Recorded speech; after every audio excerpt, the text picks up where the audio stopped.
Kifo cha mganga. Sehemu ya kwanza. Kijiji cha Boma Ng'ombe kilikuwa kimejawa na huzuni. Siku hiyo jua lilichomoza kwa huzuni, kama kwamba nalo liliomboleza. Mti mkuu wa mbuyu uliokuwa umesimama kwa karne nyingi katikati ya kijiji ulionekana kuinama kwa majonzi. Chini ya kivuli chake, mwili wa mzee Kisaka, mganga wa kienyeji mashuhuri, ulikuwa umelazwa kwenye mkeka ulioandaliwa kwa ustadi. Mzee Kisaka hakuwa mganga tu, alikuwa moyo wa kijiji. Alikuwa mshauri, mpatanishi na hifadhi ya hekima ya jadi. Mikono yake iliyokuwa imejaa mikunjo kama ramani ya maisha ilikuwa imeponya wengi, si kwa dawa tu bali kwa maneno yake ya faraja na matumaini. Alijua siri za miti na mizizi, alizungumza na roho za mababu, na alikuwa daraja kati ya ulimwengu unaoonekana na usioonekana. Watoto walimkimbilia kwa hadithi zake za kusisimua. Wazee walimheshimu kwa busara zake, na vijana walimuona kama baba yao wa kiroho. Hakuna aliyewahi kuondoka kwake bila kupata angalau chembe ya matumaini au ufumbuzi wa tatizo lake. Lakini sasa mzee Kisaka alikuwa kimya. Pumzi yake ya mwisho ilikuwa imetoka usiku wa kuamkia siku hiyo, ikiacha kijiji kizima katika giza la huzuni. Habari za kifo chake zilisambaa kwa kasi kama moto nyikani, na watu kutoka vijiji jirani walianza kumiminika kuja kutoa heshima zao za mwisho. Mama Zawadi, mke wake mpendwa kwa zaidi ya miaka 50, alikuwa amekaa kando yake tangu alfajiri. Macho yake yalikuwa mekundu na kuvimba kwa kulia, lakini bado yalikuwa yanamtazama mpendwa wake kwa upendo usiofifia. Mikono yake iliyokauka ilishikilia mkono wake baridi, ikitafuta joto ambalo halikuwepo tena. "Oh Kisaka wangu," alilia kwa sauti ndogo, "umeenda kuniacha peke yangu katika ulimwengu huu." Wajukuu zake walikuwa wamekaa karibu naye, macho yao yamejaa machozi na hofu. Walikuwa wamempoteza mtu ambaye aliwafundisha michezo ya jadi, aliwaambia hadithi za wanyama werevu na kuwafundisha kuheshimu mila na desturi zao. Wanaume wa kijiji walikuwa wamekusanyika chini ya mti wa mbuyu, nyuso zao zimejaa huzuni na heshima. Walikumbuka jinsi mzee Kisaka alivyowashauri katika masuala magumu, jinsi alivyowaponya walipokuwa wagonjwa, na jinsi alivyowaongoza katika sherehe na mila zao. "Tumempoteza nguzo muhimu ya kijiji," alisema chifu mganga, kiongozi wa kijiji, kwa sauti nzito. "Hekima yake haitapatikana tena." Wanawake wa kijiji walikuwa wakiandaa chakula kwa ajili ya wageni waliokuwa wakija, lakini mioyo yao ilikuwa mizito. Walikumbuka jinsi mzee Kisaka alivyowasaidia wakati wa kujifungua, jinsi alivyowafundisha kuhusu afya ya kina mama na watoto, na jinsi alivyowapa nguvu wakati wa matatizo. Hewa ilikuwa imejaa huzuni. Kila mtu alihisi pengo kubwa lililoachwa na kuondoka kwa mzee Kisaka. Ilikuwa kama mti mkuu umeanguka msituni, ukiacha tupu isiyoweza kuzibwa. Jioni ilipokaribia, maandalizi ya mazishi yalikamilika. Jeneza lililotengenezwa kwa mikono kutoka kwenye mbao za miti ya msitu lilikuwa tayari. Mwili wa mzee Kisaka ulioshwa kwa maji yaliyochanganywa na mimea yenye harufu nzuri na kuvikwa nguo zake bora. Wakati wa kuaga mwili, kila mtu alipita mbele ya jeneza. Mama Zawadi alimshika uso kwa mara ya mwisho, akambusu paji la uso na kuacha chozi lake likidondoka kama lulu. Wajukuu zake waliweka maua waliokuwa wameyakusanya msituni. Wazee walitoa heshima zao kwa kunyamaza kimya na kuinama. Vijana walishika mioyo yao kwa uchungu. Wakati jeneza lilipoinuliwa na wanaume wenye nguvu, kilio cha huzuni kilisikika kutoka kwa umati. Ilikuwa sauti ya kijiji kilichokuwa kimepoteza baba yake. Msafara wa mazishi ulianza kuelekea kwenye makaburi ya jadi yaliyokuwa nje kidogo ya kijiji. Jua lilizama, likiacha anga likiwa na rangi za machungwa na zambarau, kama kwamba nalo linaomboleza. Kijiji cha Boma Ng'ombe kilikuwa kimeingia kwenye usiku mrefu wa huzuni, kikimkumbuka mzee Kisaka, mganga wao mpendwa, ambaye sasa alikuwa amerejea kwenye ardhi ya mababu. Sehemu ya pili, machozi ya ardhi. Msafara wa mazishi ulikuwa polepole na wenye heshima. Kila hatua ilionyesha uzito wa hasara waliopata. Wakati jeneza lilipofika kwenye kaburi lililokuwa limechimbwa tayari, kimya kilitawala. Ilikuwa kimya kizito, kilichojaa huzuni na ukosefu. Jeneza liliwekwa chini taratibu. Mama Zawadi alilia kwa uchungu, akishikilia nguo za mzee Kisaka kwa nguvu. Wajukuu zake walishikana mikono, wakitafuta faraja kwa kila mmoja. Chifu mganga alianza ibada ya mazishi. Alitoa heshima kwa roho ya mzee Kisaka, akizungumza kuhusu maisha yake ya kujitolea na huduma kwa jamii. Alikumbusha watu hekima yake, ukarimu wake na upendo wake usio na masharti. Mzee Kisaka alikuwa kama mti wenye kivuli kikubwa, alisema chifu. Kila mmoja wetu alipata faraja na ulinzi chini yake. Sasa ameanguka, lakini mizizi yake itaendelea kuishi katika mioyo yetu. Baada ya hotuba ya chifu, wazee wengine walitoa heshima zao. Kila mmoja alikuwa na kumbukumbu yake maalum kuhusu Mzee Kisaka, jinsi alivyowasaidia, jinsi alivyowashauri, jinsi alivyowafanya wacheke. Wakati wa kumzika, kila mtu alishiriki kwa kutupa udongo kwenye jeneza. Ilikuwa ishara ya mwisho ya kuaga, ya kumruhusu Mzee Kisaka apumzike kwa amani. Mama Zawadi alikuwa wa mwisho kumtupia udongo, machozi yakimtoka bila kudhibitiwa. Kaburi lilipofunikwa kabisa, kilio cha huzuni kilisikika tena. Mama Zawadi alianguka chini, akilia kwa uchungu. Wajukuu zake walimkumbatia, wakijaribu kumfariji. Siku zilizofuata zilikuwa za huzuni na ukimya katika kijiji. Kila kona ilionekana kumkumbusha Mzee Kisaka. Kiti chake chini ya mti wa mbuyu kilikuwa tupu. Nyumba yake ilikuwa kimya. Sauti yake haikusikika tena. Mama Zawadi alitembelea kaburi lake kila siku. Alikaa pale kwa masaa mengi, akiongea naye kimya kimya, akimweleza jinsi alivyokuwa akimkumbuka. Wajukuu zake walikuja naye mara kwa mara, wakiweka maua kwenye kaburi. Lakini maisha ilibidi yaendelee. Kijiji kilianza polepole kuzoea ukosefu wa Mzee Kisaka. Watu walijaribu kukumbuka mafundisho yake na kuishi kulingana na hekima yake. Vijana walijitahidi kujifunza kutoka kwa wazee waliobaki, wakitambua umuhimu wa mila na desturi zao. Hata hivyo, pengo lililoachwa na Mzee Kisaka halikuweza kuzibwa kabisa. Alikuwa mtu wa kipekee ambaye alikuwa amegusa maisha ya kila mtu katika kijiji. Kifo chake kiliacha jeraha lisilopona kabisa. Miaka ilipita. Mti wa mbuyu uliendelea kusimama imara, lakini kivuli chake kilionekana kuwa na huzuni kidogo. Kaburi la Mzee Kisaka lilibaki kuwa mahali pa heshima na kumbukumbu. Watu walikuja pale kuomboleza, kukumbuka na kutafuta faraja. Na kila mara mvua iliponyesha, watu walisema kuwa ni machozi ya mlima Kilimanjaro ukiomboleza kupotea kwa mwanawe mpendwa, Mzee Kisaka, mganga wa kienyeji ambaye alikuwa moyo wa kijiji cha Boma Ng'ombe. Kumbukumbu yake iliishi katika mioyo ya watu, kama wimbo wa huzuni unaopitishwa kutoka kizazi hadi kizazi. Urithi wa kivuli.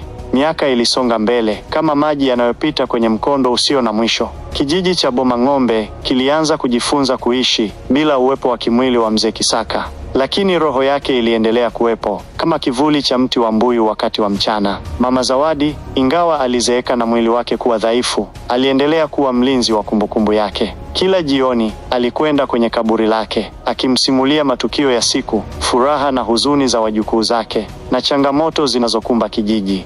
Wajukuu zake, ambao sasa walikuwa vijana na watu wazima, walibeba sehemu ya urithi wake. Walikumbuka hadithi zake, walifuata baadhi ya mafundisho yake kuhusu mimea na tiba asilia, na walijitahidi kuishi kwa hekima na uadilifu aliyowaonyesha. Lakini hakuna mmoja wao aliyeweza kujaza kabisa nafasi yake kama mganga mkuu wa kijiji.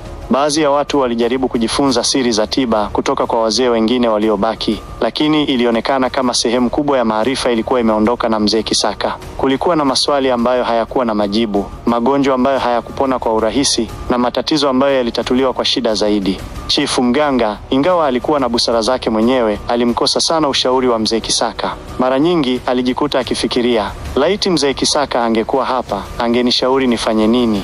Kulikuwa na wakati wa ukame mrefu ulioikumba Boma Ng'ombe. Mazao yalinyauka, mifugo ilikonda, na njaa ilianza kukumba watu. Woga ulienea kijijini, na watu wengi walikumbuka jinsi Mzee Kisaka alivyokuwa akiongoza sala za mvua, na jinsi alivyojua mimea gani inaweza kusaidia wakati wa uhaba wa chakula. Mama Zawadi, akiwa ameketi chini ya mti wa mbuyu, aliwatazama wajukuu zake wenye wasiwasi. Alijua hofu yao, kwa sababu alikuwa ameiona hapo awali, wakati wa uhai wa Mzee Kisaka. Alifunga macho yake na kukumbuka maneno ya mumewe. Hata wakati giza linapoonekana kuwa kubwa, kuna mwanga mdogo ndani ya kila mmoja wetu. Tunahitaji tu kuupata. Alisimama kwa shida, akisaidiwa na fimbo yake, na kuwaambia wajukuu zake, mzee wenu alitufundisha kutokata tamaa. Alituonyesha jinsi ya kutumia kile tulicho nacho. Tukumbuke alichotufundisha kuhusu mimea ya porini ambayo inaweza kutulisha wakati huu.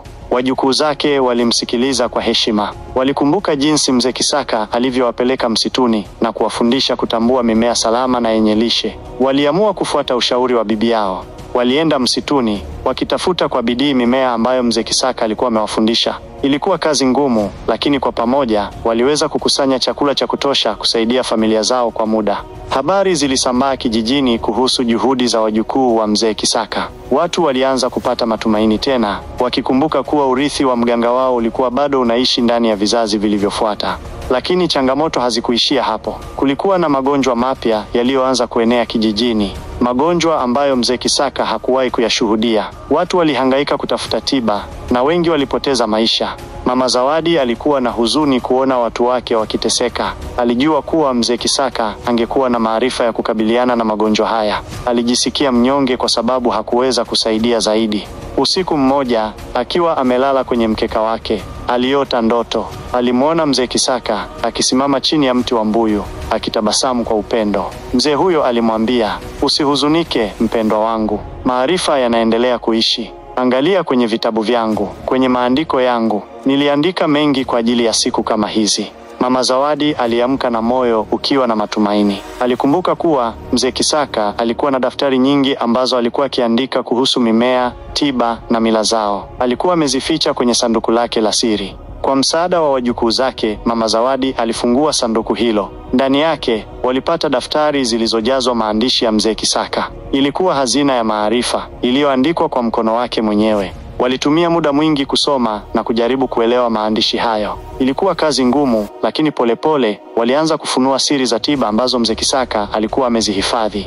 Kwa maarifa haya mapya, walianza kuwasaidia wagonjwa katika kijiji. Walitumia mimea aliyoandika, walifuata maelekezo yake, na kwa neema ya Mungu, watu wengi walianza kupona. Urithi wa mzee Kisaka uliendelea kuishi, si tu katika kumbukumbu za watu, bali pia katika matendo yao. Kifo chake kilikuwa pigo kubwa, lakini pia kilikuwa chachu ya kuamsha tena maarifa yake na kuendeleza huduma yake kwa jamii. Mti wa mbuyu uliendelea kusimama, kivuli chake kikiwalinda watu wa Boma Ng'ombe. Na kila mara walipotazama mlima Kilimanjaro, walikumbuka kuwa machozi yake ya huzuni yalikuwa yamezaa matumaini mapya kwa kijiji chao. Roho ya mzee Kisaka iliishi katika tiba walizotoa, katika hekima walioshirikisha, na katika upendo waliouonyesha kwa kila mmoja. Na hivyo, kijiji cha Boma Ng'ombe kiliendelea kusonga mbele, kikikumbuka daima kuwa dunia tunapita, lakini urithi wa matendo mema unaweza kudumu milele.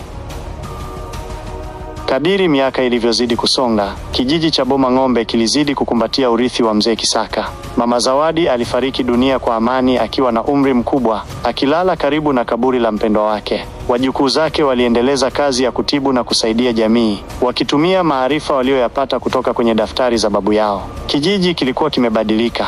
Watoto wapya walizaliwa ambao hawakumjua mzee Kisaka moja kwa moja, lakini walisikia hadithi zake kutoka kwa wazazi na wazee wao. Jina lake liliendelea kuheshimiwa na hekima yake ilipitishwa kutoka kizazi hadi kizazi. Mti wa mbuyu ulibaki kuwa mahali patakatifu, mahali pa kukumbuka na kutafakari. Chini ya kivuli chake, wazee walikusanyika kujadiliana masuala muhimu ya kijiji, wakijaribu kuiga busara ya mzee Kisaka katika maamuzi yao. Kulikuwa na kipindi kingine kigumu cha ukame, kikali zaidi kuliko kile cha kwanza baada ya kifo cha mzee Kisaka. Woga ulianza kuingia mioyoni mwa watu tena, lakini wakati huu kulikuwa na wajukuu wa mzee Kisaka ambao walikumbuka sala za mvua alizokuwa akiongoza. Walikusanya watu pamoja, wakasimama chini ya mti wa mbuyu na kwa imani kubwa wakaomba. Na ajabu, baada ya siku chache, mvua ilianza kunyesha. Ilikuwa mvua ya baraka, iliyonywesha ardhi iliyokauka na kuleta matumaini mapya. Watu walishangaa na kufurahi, wakiamini kuwa roho ya mzee Kisaka ilikuwa bado inawalinda. Magonjwa mapya yaliendelea kujitokeza, lakini wajukuu wa mzee Kisaka walikuwa wamejitolea kujifunza zaidi, hata kutoka kwa waganga wa vijiji vingine na vitabu vya kisasa vya tiba. Walijumuisha maarifa ya jadi na sayansi ya kisasa, wakitafuta njia bora za kuwasaidia watu wao. Kijiji cha Boma Ng'ombe kilijifunza kuwa kifo kinaweza kuondoa mwili, lakini hakiwezi kuondoa roho na urithi wa mtu anayeishi kwa ajili ya wengine. Kumbukumbu ya mzee Kisaka iliendelea kuishi katika kila tabasamu la mtoto aliyepona, katika kila shukrani ya mzee aliyepata faraja, na katika kila heshima iliyoonyeshwa kwa mila zao. Mlima Kilimanjaro uliendelea kusimama, ukitazama kijiji chake. Na wakati mawingu yalipokusanyika na mvua kuanza kunyesha, watu wa Bomang'ombe hawakuita tena machozi ya huzuni tu, bali pia waliona ni ishara ya baraka na kumbukumbu ya mganga wao mpendwa, Mzee Kisaka, ambaye aliwafundisha kuwa dunia tunapita, lakini upendo na hekima vinaweza kuacha alama isiyofutika. Na hivyo, roho yake iliendelea kuishi, kama wimbo wa matumaini unaoimbwa na upepo unaopita kwenye mti mkuu wa mbuyu.